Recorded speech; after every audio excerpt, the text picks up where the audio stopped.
The question for today is, how do I overcome cravings? If you've ever tried to lose weight, you have experienced cravings. That's when you start getting hungry and your body requests that you eat something unhealthy. You have a desire and appetite for something quote unquote unhealthy. Oftentimes, that stops you from losing weight. So I've been getting this question lately from different people. How do I stop cravings? They know I'm an intuitive eating coach, and they know I'm an intuitive eating lover. And so they ask me, well, if I listen to my body, if I listen to my intuition, then I'm just going to eat like crap all day long. And so there's 5 ways that I came up with that are scientifically backed, that are in the Health at Every Size movement, written by Linda Bacon, who pretty well known these days, PhD, a lot of research, a lot of great research too, sample sizes over 20,000, a lot of great research, but also very common sense. And I want you to consider pausing the video, pausing the podcast, and just taking like a little note by each of the 5 ways I'm going to cover on how you can beat cravings, how you can overcome cravings. So take a little note, because you need to apply these in your life. And if you just have a little phrase that you actually write down, you're going to be like 100% more likely to actually use one of these 5 techniques to beat cravings. Not that your cravings will go away, but here's how we can start to shift our mindset. The first way is to stop thinking about foods as good or bad. Here's why. When you start thinking a food is bad, you cut yourself off from noticing the effects that food has on your body. Let me repeat that again. When you say a food is bad, like donuts, and let's say you eat a bunch of donuts, then if you think the food is bad, you will be in guilt. Your body will feel bad. You will feel bad. You will be in guilt. Have you ever experienced that? The alternative to that, when you see donuts as just a donut, then when you eat the donut, your consciousness and awareness enables you to feel the effects of the donut on your body. You'll notice that the donut might make you feel lethargic an hour afterwards. Or maybe if you don't have this idea of good or bad, you're actually able to taste the donut in a way that you hadn't before when you were consumed by guilt. And tasting this donut, you actually realize it's not as good as I thought it was. I hear that a lot from people when they start allowing themselves to mindfully eat different types of foods that they previously had been judging. Once they drop the judgment and get into their bodies, they're able to just naturally tell what foods are good. So this is called getting rid of the food rules, getting rid of the good and bad types of food. And this is a sign of good health. You might think that you have to be like Tom Brady or Venus Williams, who are notorious for their diets where they say, Venus said one time, oh, I had a candy bar and I was bad. All right? That's an extreme. Normal, well-adjusted people who have quote-unquote good health, happy with their relationship with food, happy with their weight, they allow themselves to have some foods. You're allowed to have some quote-unquote unhealthy foods. There's a lot to be said about how you eat, when you eat. Are you just eating that? Are you eating to cover up emotions? So just a food by itself, without context of how, where, the relationships that it comes with, the other foods you're eating with it, how often, just a food in itself is silly to say this is bad. It's just not right.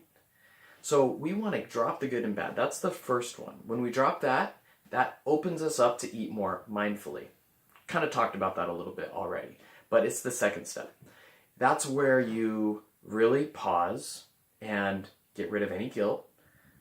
Remember, guilt clouds your mind. When you're guilty, your nervous system, your body collapses. Your whole body collapses because you feel bad. Those bad feelings and those ruminating thoughts You know when you're guilty, how you're just thinking about how you're a failure, how you're worthless, how this always happens. Why can't you be like someone else? When you're consumed with those thoughts and your body is feeling bad, that is a very limited consciousness. And you are not being mindful. You're not. You're really not. As opposed to you back upright, feet on the ground, present with the food, intaking it, tasting it. This is huge. Mindful eating can alone, if you are struggling with weight loss, mindful eating can alone be your answer. Okay? And this is simple. This is simple. You understand how to do it. Now, here's the thing. Write down a note. Write down mindful eating. Take something that you quote unquote should do and try it. Don't go too extreme thinking you'll do it 3 times a day or 4 times a day. Try it 1 time a day. Get present. Notice what you're feeling. Drop the good and bad so you're really in your body as you eat the food. And notice, be curious. How does this food feel? Is it good? Do you like it? Oftentimes you'll discover that those foods you were craving, you really don't like them when you're conscious and aware and present. Now, don't worry, don't tune out yet, because we're going to get into some nutrition tips in just a little bit. Sometimes people, it's a little bit too intuitive. It's a little bit too vague. So don't worry. The next, I have a note down there.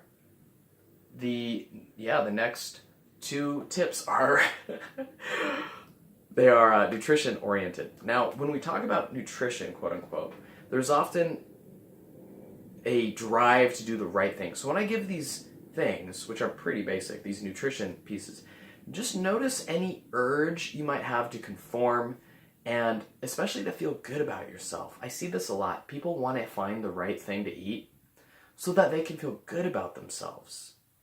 And really, we need to separate you feeling good about yourself from the foods you eat. That's a more advanced step. It's not one of these, but that's where we're headed.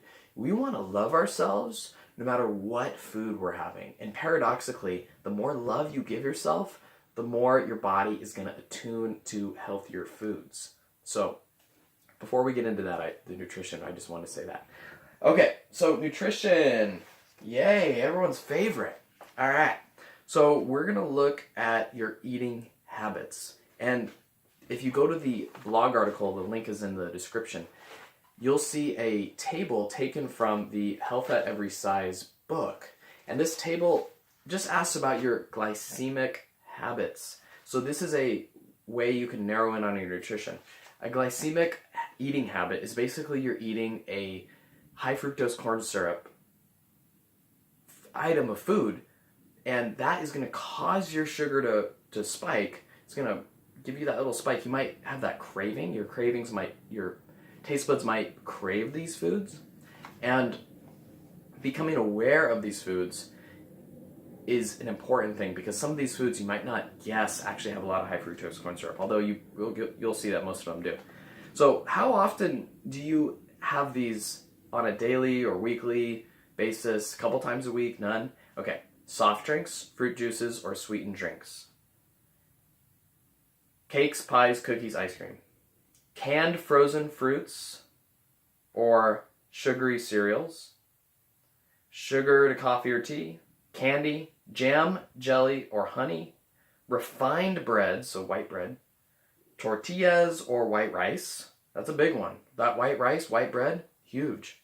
How many times? Eat low fiber or sweetened cereal, said that already. And then overeat. So I want you to be aware of these low fiber foods. All right? So all these foods have low fiber, high sugar. Become aware of these and really start to pay attention. How do these foods affect your body?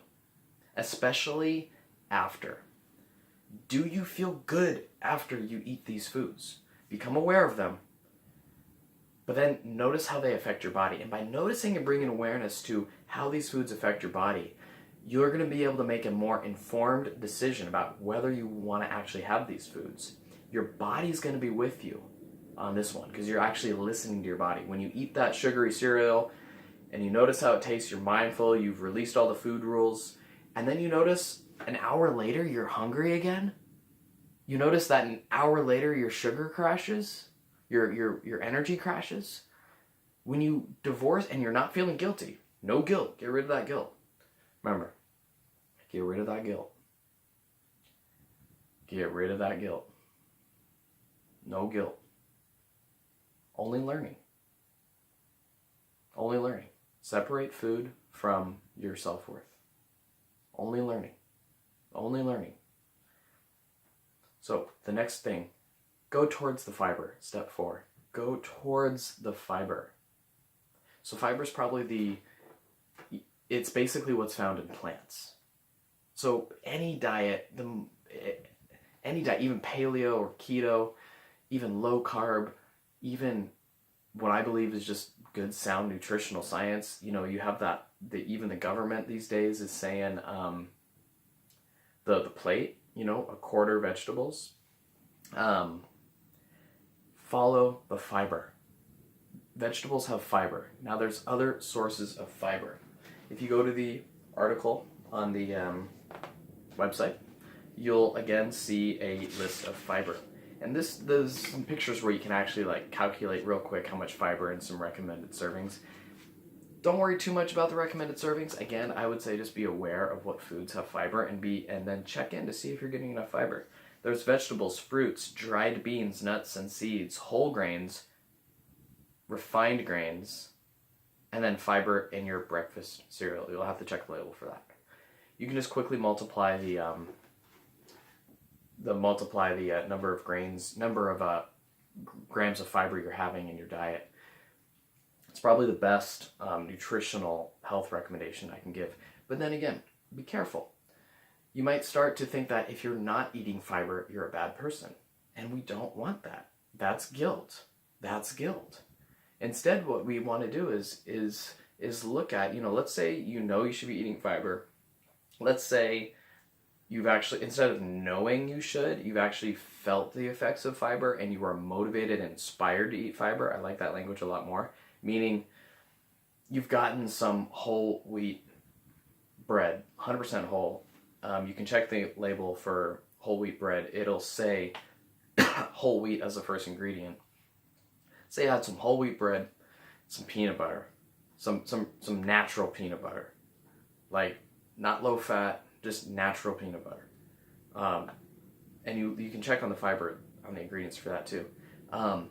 Let's say you have just a piece of bread with peanut butter, and you notice that you stay pleasantly full for about an hour and a half, as compared to maybe eating white bread with jam and say Skippy's low-fat peanut butter with jelly. So low-fat, by the way, they take out the fat, but they add a crap ton of sugar. So, I mean, these labels, so confusing. I would not, really trust labels. Anyways. Where was I? Yeah, so imagine, before you were eating all this, the low-fat peanut butter, the jelly on top, the white bread, and now you're switching just bread, peanut butter, maybe a little dab of honey, maybe actually switch to another high food, which is slices of banana. Pretty easy. And it tastes better. And you notice that you're full for a lot longer. The first one, you crash after an hour and a half, you're hungry again. You're wondering, why? I just ate. You're not eating foods with fiber. You gotta eat foods with fiber if you want to stay full, all right? So last step, this is the step everyone's afraid of, but it's also the most important. It's the leap of faith. It's the third principle of maybe the first principle of intuitive eating, which is unconditional eating. This is so important, and so many people are so afraid of it. But that fear is preventing that faith.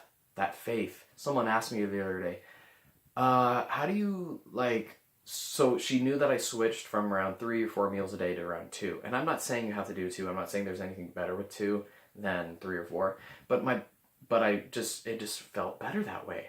And so she asked, oh, well, do you calorie count? How do you know you're, blah, blah, blah, doing it right? I'm no, I never calorie count. Never. And I just listen to my body, and I trust my body, and I trust that my body will regulate itself after a few days. So like I trust that my body will, do certain things that'll stop eating when I'm full. That I'm not gonna continuously eat, and I can trust my body for various reasons. But just, I told her I don't calorie count, and I have trust in my body. I have faith in my body. I am connected to my body. That's how we were God made. That's how we were made. That's how we evolved. Like over millions of years, we have these systems that were created to be connected to our hunger, connected to our body. So it's totally natural. So you can do it. That's the leap of faith. That's the enlightenment right here. Weight loss enlightenment. The enlightenment is you have the truth within you. You already do. And so the only way you can get over your fear, the last step, number 5, the only way you can get over your fear of cravings and to really go through, you have to go through. There's fear. So you go through by eating the foods that you crave mindfully, and you expect almost in the beginning that you will overeat too much. Because you've separated your consciousness from these foods, and now you're allowing these foods into your consciousness, your biology will like salivate so much around these foods. You'll be like, oh my God, I'm actually getting to have this food, this rare. Oh my God, it's precious. These, oh my God, you want to have that like orgasmic feeling going on with the foods that you've quote unquote forbidden, and you're allowing them into your life right now. You're gonna be like a needy high school boy at a school dance trying to like make his move on some girl, and he's way too needy. That was totally me in the past. Anyways, way too needy, and you're gonna be out of control. You're gonna overeat. So this is where you practice the release of guilt, and you're gonna overeat, and you're actually gonna feel a little bit bad, like physically, not emotionally. Not emotionally, you're not gonna feel bad because you're doing it with full permission. You're gonna eat these foods, and you're gonna be so excited. You're gonna overeat. You're gonna feel bad, and you're gonna be okay. You're gonna be okay as well, and then by doing that a few times, maybe like 5 times, I don't know, maybe longer. Depends how many years you've restricted, but eventually, and you might, I don't know, eventually, and sooner rather than later, you will have gone through that energy, the energy of the craving. Right? You've been resisting that craving. Now you're letting it into you. You have tools to help you. No guilt, attendance to your body, trying out different fiber foods. You have tools now that will enable you to handle your cravings, to go through it. And then after you go through it, you'll be like, oh, that wasn't nearly as good as I thought it would be. I actually don't want it anymore. Or you'll realize a little bit is good, but not a lot. So you'll start having that fibrous food and then grabbing in the snack at the end. And that'll be done internally by yourself. So those are the 5 ways you can beat cravings. Thank you so much for watching. Share this with a friend. Share this with a friend. Peace.